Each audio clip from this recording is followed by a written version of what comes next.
Diarangolo. C'est par ce terme issu de la langue mandingue que l'on désigne le peuple de Dia.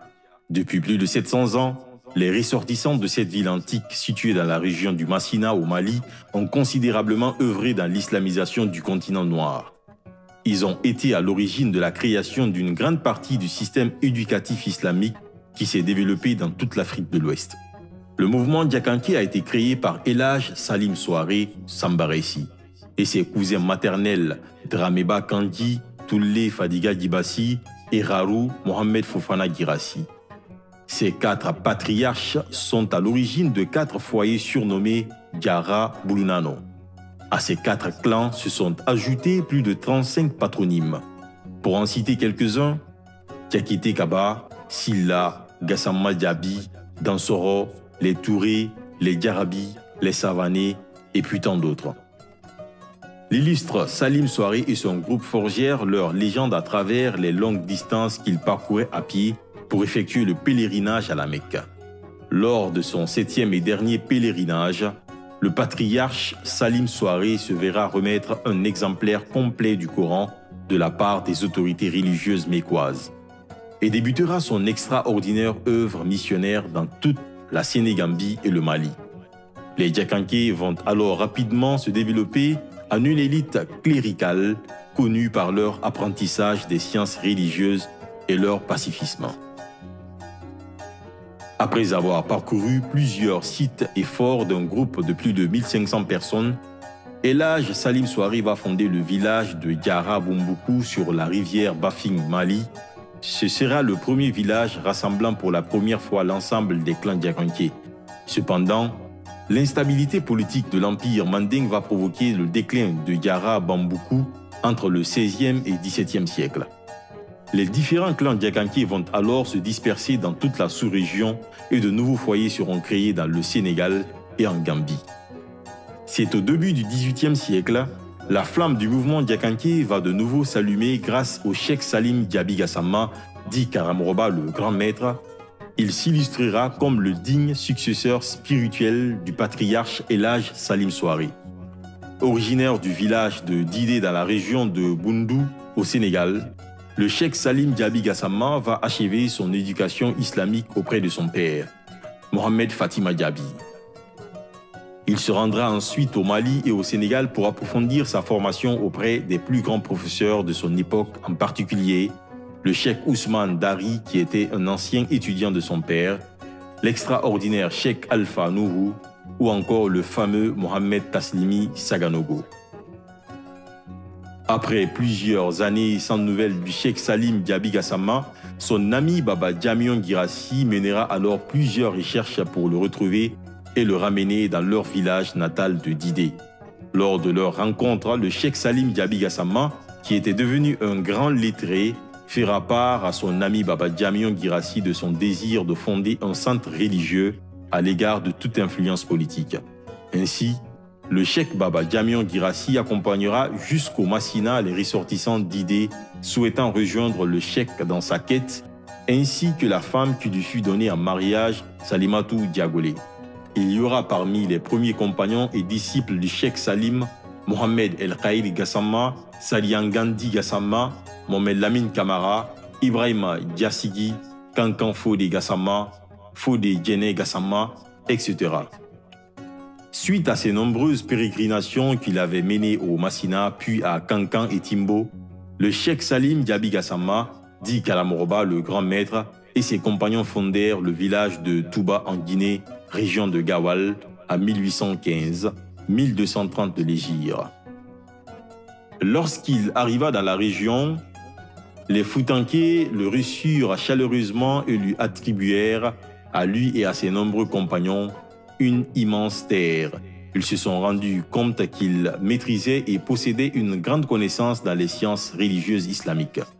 C'est alors qu'il reçut le surnom de Kalamokoba qui signifie le grand maître. C'est avec ce surnom ainsi que celui de Karamba, celui qui a beaucoup étudié, qu'il fut connu par la suite. Il fonda d'abord Touba Koto, Touba Bakoni dans la région de Oura, mais ensuite au climat d'insécurité et préférant un lieu paisible dénué de toute agression, Kalamoroba et sa suite se dirigeront dans la région de Binani pour y fonder un nouveau village, Touba Koto, Futa Touba, au pied de la montagne de Semo. Il arriva à Binani où il bâtit la nouvelle Touba, à l'emplacement qui lui avait été indiqué dans une pieuse vision de sa femme Nanaba Saro. Suite à la fondation de Touba, Kalamoroba invitera de nombreux clans Diakanké à venir le rejoindre pour vivre à l'égard de toute influence politique et pratiquer l'islam en toute quiétude. Après la construction de la première mosquée de Touba, Kalamoroba scindera les familles Diakanké en 4 groupes afin de garder une cohésion de la vie sociale, fraternelle et amicale entre les différentes familles. L'héritage laissé par Kalamoroba sera considérable, car le village de Touba produira d'éminents savants en sciences islamiques, notamment parmi ses descendants, Kalan Kutubo Yabi, Kalan Sankung dit le grand marabout. Le nombre d'érudits et d'habitants étant en constante augmentation, Touba deviendra l'un des plus grands centres religieux de la sous-région, principalement en Afrique de l'Ouest. La vocation des Diakanké, héritée du patriarche Salim Soare, continuera alors de se poursuivre et de nouveaux centres religieux et villages se formèrent dans toute la sous-région, en République de Guinée, en Guinée-Bissau, en Gambie, au Sénégal.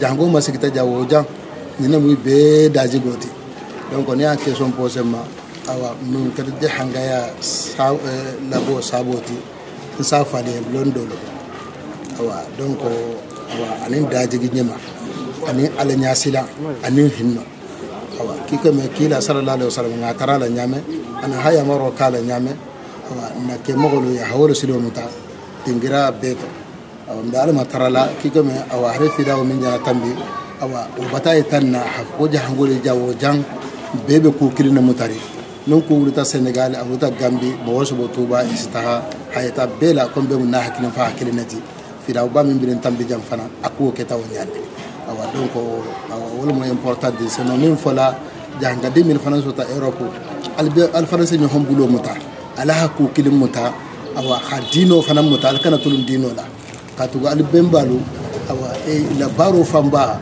e halondo lo ngine dino e halondo ngine xambo holu kara fa dajigo dida awa la fanan salon kal fanamu o lambe dolati momo ne hi toja mbe ke momil beto fala fanamu lundo ke mo holati. Le Grand Fidaou de Touba est un rassemblement religieux et culturel qui se tient tous les 2 ans en Guinée.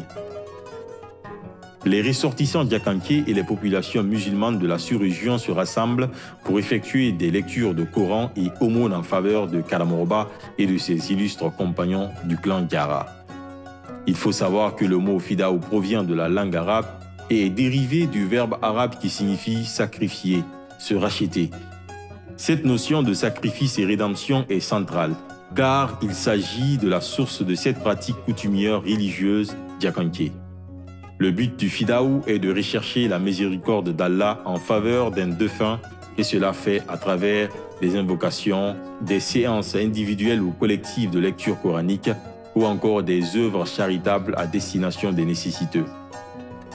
L'idée du Grand Fidaou de Touba puise sa source de personnalités diakanké emblématiques.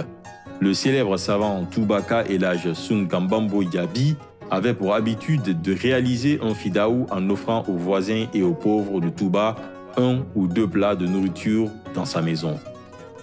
Mais c'est l'association Diarra Sungé qui donnera un élan formidable à cette initiative qui était d'abord individuelle. L'association Diakanké Sungé regroupait de nombreuses personnalités diakanké de la région du Kakandé. En 1987, à l'occasion d'un Maouloud organisé à Touba, les membres du Diarra Sungé vont lancer un appel reconstruction de la mosquée de Touba et être à l'initiative du grand rassemblement annuel pour faire un fidaou. Ce sera alors le grand rendez-vous de l'ensemble des clans diakanké dispersés dans la région et le monde. Ainsi, après la fin de la construction de la mosquée de Touba en 1995, naîtra le grand fidaou de Touba. Aujourd'hui, ce rassemblement suscite de plus en plus d'échos et fait incontestablement partie du patrimoine guinéen.